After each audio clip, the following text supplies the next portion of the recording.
Bonsoir à toutes et à tous et bienvenue dans cette session d'information sur la télévision Labari. Le Niger dispose désormais d'une compagnie de contrôle de ses frontières, une compagnie mobile de contrôle de ses frontières avec ses pays voisins, composée de 250 agents de la police nationale. Cette compagnie sera basée à Ménesoroa, c'est dans la région de Difa.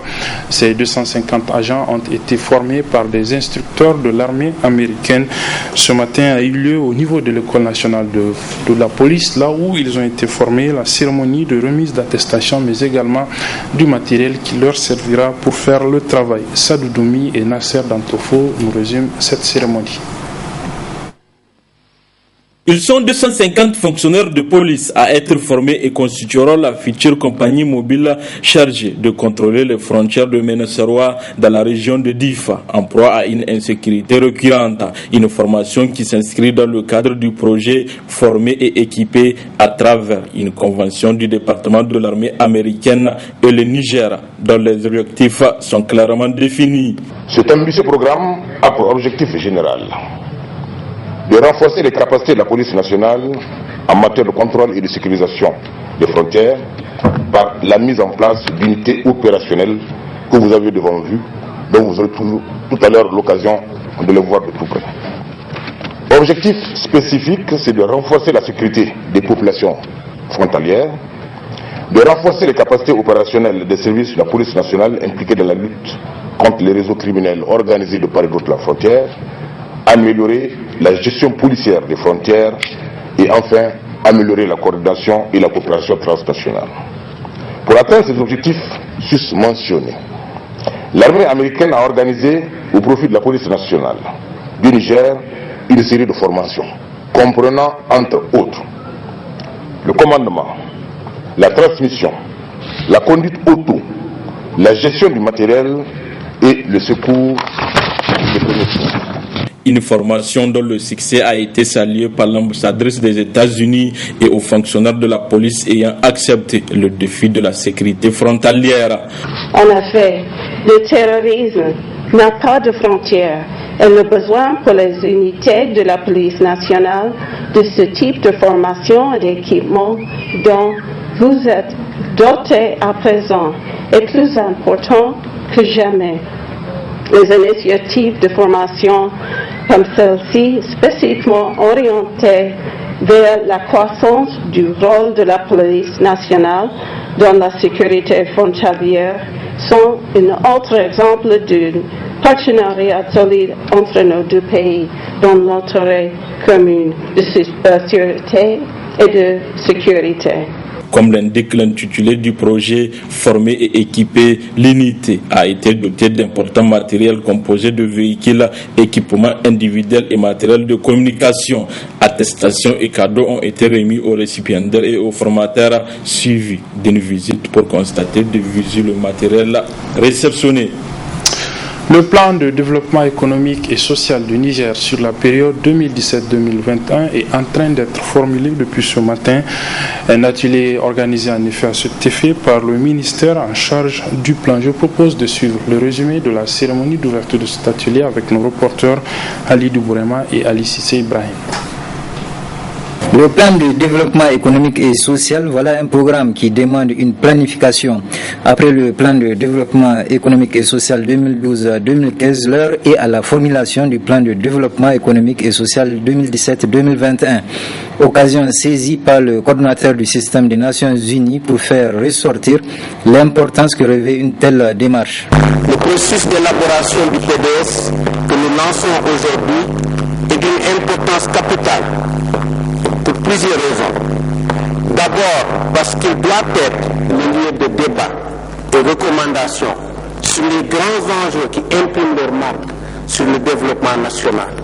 Nous citerons ceux notamment déjà déclinés dans différents forums ou dans des stratégies: sécurité et développement, protection sociale, sécurité alimentaire et nutritionnelle et résultats des consultations nationales post-2015.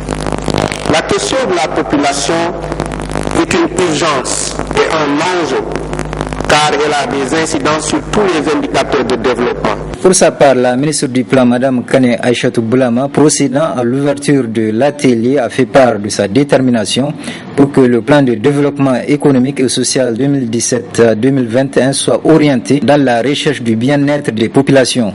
J'ai l'intime conviction que notre PDS 2017-2021, à l'élaboration duquel je mettrai, avec votre concours, un soin particulier, et ce, sous les hautes conduites de leurs excellences, Monsieur le Président de la République et Monsieur le Premier ministre, sera assurément le PDS dont la mise en œuvre va transformer positivement la vie de chacun de nous, hommes ou femmes, jeunes ou moins jeunes, évoluant dans tous les secteurs de la vie économique et sociale.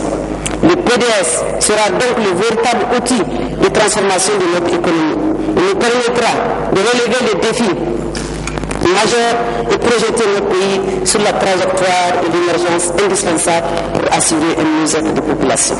Madame Kane Aïchatou Boulama, ministre du Plan, de mettre en exergue le fait suivant. Si l'élaboration d'un plan de développement économique et social est aisée, il en va autrement pour sa mise en œuvre qui demande un engagement et une performance de tous les instants et à tous les niveaux. La Confédération nigérienne du travail, la CNT, a tenu aujourd'hui son conseil général statutaire. C'est une des instances de cette centrale syndicale. Les travaux de ce conseil viennent d'ailleurs de prendre fin. Vous suivrez dans nos éditions de demain les principales conclusions qui en sont issues. Mais avant, nous proposons de suivre le résumé de l'ouverture avec nos reporters Chebou Guissou et Nafissa Zakou. Ce conseil général statutaire de la Confédération nigérienne du travail est un ensemble d'études et de réflexions qui traitent des grands problèmes économiques, socio-culturels, organisationnels et politiques. Cette rencontre a été rehaussée par la présence des partenaires de la CNT qui saluent l'initiative et au passage réaffirmé leur soutien à cette centrale syndicale. C'est ma troisième visite au Niger. Et contact après contact, réunion après réunion, formation après formation que je peux assister, je commence petit à petit, mais je dis surtout petit à petit, comprendre la vie quotidienne du travailleur du Niger. Et je dois dire, la vie du travailleur au Niger n'est pas toujours si simple. Au nom de notre confédération et au nom de ma fédération, la CSC Bâtiment Industrie Énergie, je peux dire et déclarer ici qu'on va continuer ce soutien à la CNT du côté de la CSC Belgique. Le coordonnateur de l'intersyndicale des travailleurs du Niger, ITN, a quant à lui félicité le secrétaire général de la CNT pour les efforts déployés, notamment par la CNT dans sa mission de défendre les intérêts matériels et moraux de ses militants. Je peux me permettre, toujours au nom de l'ITN, de féliciter la CNT et ses dirigeants syndicaux, notamment le camarade Sako, pour les efforts déployés depuis des années pour faire avancer cette organisation sur l'échiquier syndical de notre pays. Procédant à l'ouverture des travaux de ce Conseil général confédéral, le secrétaire général de la CNT est revenu sur l'importance de cette rencontre. La tenue de ce Conseil général traduit aussi notre souci de revisiter notre approche de la mission que nos mandats nous ont confiée. Toutefois, il m'est un devoir de vous rappeler que ce Conseil se tient à la veille des élections professionnelles destinées à régler définitivement le problème de la représentativité dans ce contexte de pluralisme mal compris et abusivement appliqué. Il est vrai que la CNT s'est beaucoup investie ces dernières années dans les thématiques du travail décent, droits des travailleurs, de l'emploi, la protection sociale, le dialogue social, mais aussi le genre, l'économie solidaire, l'économie sociale solidaire et l'environnement. Mais des réelles inquiétudes planent encore sur l'avenir de notre système éducatif, le système éducatif nigérien, avec cette volonté inopportune de transférer la gestion des enseignants contractuels aux différentes municipalités du pays, qui, du reste, elles-mêmes connaissent des difficultés pour leur fonctionnement. Conformément à son slogan, notre boulot défendre le vôtre, la CNT veillera à ce que les travailleurs et leurs droits soient respectés, ce qui d'ailleurs permettra à la Confédération de se positionner en alternative pour les travailleurs lors des élections professionnelles à venir. Du sport pour refermer cette édition particulièrement courte aujourd'hui. Et le sport, c'est cette déclaration rendue publique ce matin par la Ligue régionale des sports nautiques de Niamey. Déclaration dans laquelle les responsables de la Ligue ont fait une rétrospective des activités jusqu'ici menées par cette Ligue. La déclaration nous est résumée par nos reporters Abouakar Souley et Asmaou Seydou. Il s'agissait à travers cette sortie pour la Ligue régionale des sports nautiques de Niamey de porter un regard rétrospectif sur les différentes activités qui étaient à l'agenda de la Ligue, mais aussi de penser aux prochaines activités prévues par la Ligue. Il s'agit de la relance des activités de la Ligue en août 2015, avec la participation de la Ligue régionale de Tillabéri.